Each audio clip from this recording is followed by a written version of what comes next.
Sir, magkakasakit ba tayong mga lalaki kapag hindi tayo nagpalabas ng gata? Tanong ko lang po. Yan. Of course, meron. Yan. Merong sakit na makukuha kapag hindi ka nagpapalabas ng gata o ng stress mo sa katawan. So, ang naalala ko, pinag-aralan ko to dati. Kasi may nagtanong din ng ganito sa akin kung ano daw yung sakit na makukuha kapag hindi nagsasarili o hindi nagpapalabas ng gata. So, prostate cancer. Ayan, prostate. Pwede kang magkaroon ng prostate cancer kapag hindi ka nagpapalabas. Ayan, yun yung sakit na pwede mong makuha.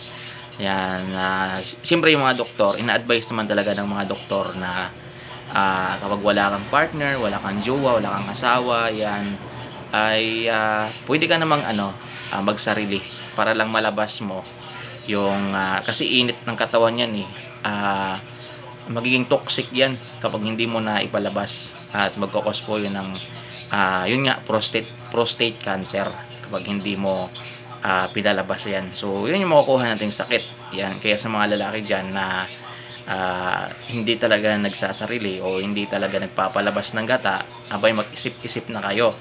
Yan. So naalala ko pa, sabi ng doktor dati, may napanood ako, na sa loob daw ng isang buwan, kailangan magpalabas ka kahit 21 days lang.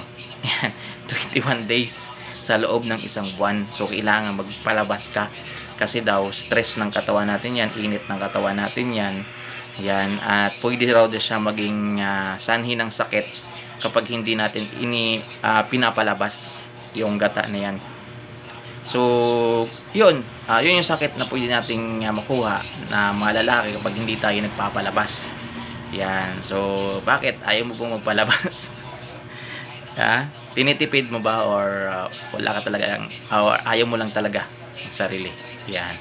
So, yun lang. Yun yung sakit na pwede mong makuha kapag hindi ka nagpapalabas. Prostate cancer yan. Kung ako sa'yo, i-research mo na lang.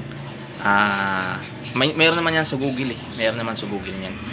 Yan kasi matagal na rin ako gumagawa ng content na ganyan. So, nabasa ko rin yan before at napanood ko rin na yun daw yung makukuha nating sakit kapag hindi tayo nagpapalabas ng sperm natin. Yan, pwede tayo magkaroon ng cancer, prostate cancer. Yan, kaya ikaw magpalabas ka 21 days sa loob ng 30 days. O di ba? Yung meron kang 10 days na hindi na. So, wag mo lang araw-arawin, ha? Wag mo lang araw-arawin kasi mangayayat ka naman yan. Manghihina yung katawan mo.